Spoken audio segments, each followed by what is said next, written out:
Western Europe today has learned to live as a family. Like most families, there are often squabbles and feuds, but on the whole, they live and work together well enough. They're an era of peace and prosperity. Above all, they're proud to talk of themselves as Europeans, but it wasn't always that way.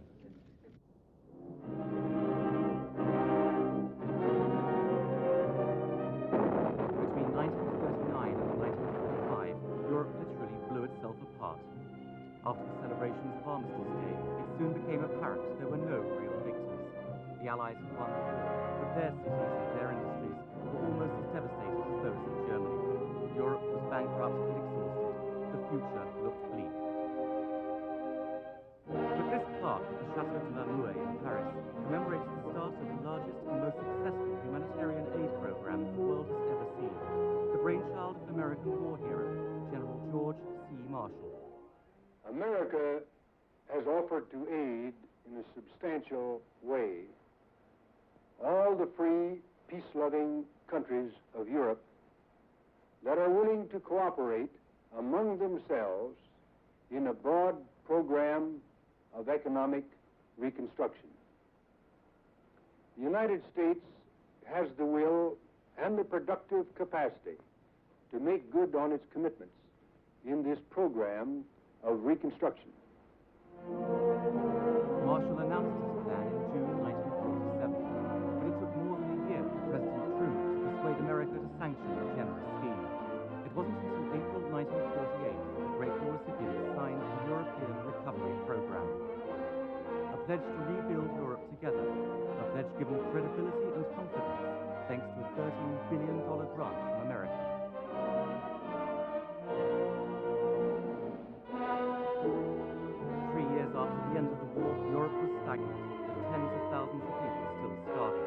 The first priority was just to provide the basics: food, medicine, clothing. The continent still resembled a battlefield. There was months of work ahead to remove the relics of war before rebuilding could begin. And even when reconstruction finally got underway, for some countries the war went on. In Greece, government troops fought a civil war with Albanian-backed communist guerrillas.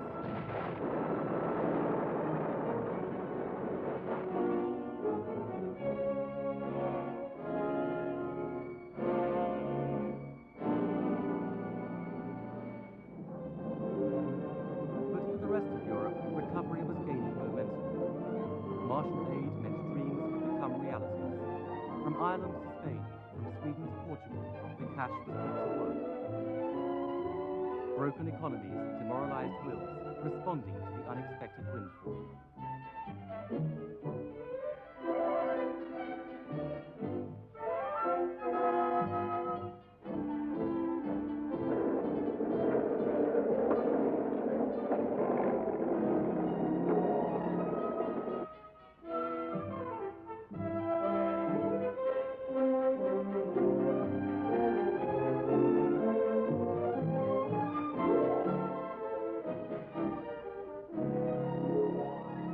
Improved roads and communications heralded the era of continental travel.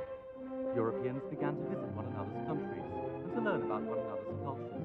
It laid the foundations for the NATO alliance and common market, a European community working and trading together, rather than a collection of often hostile nations motivated primarily by self-interest.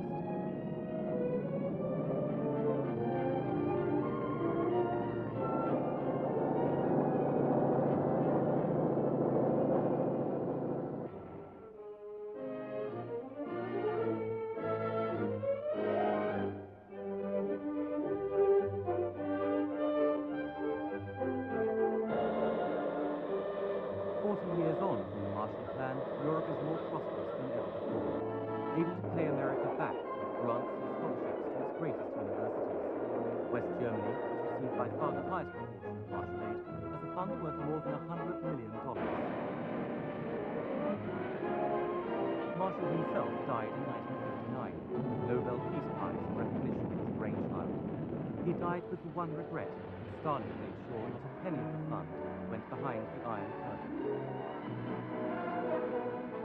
It's often suggested that a scheme similar to the Marshall Plan might solve the problems of many third world countries today struggling with bankruptcy and underdevelopment. But the analogy doesn't quite work. Europe was the home of the Industrial Revolution. The giant industrial machine had fallen into disrepair.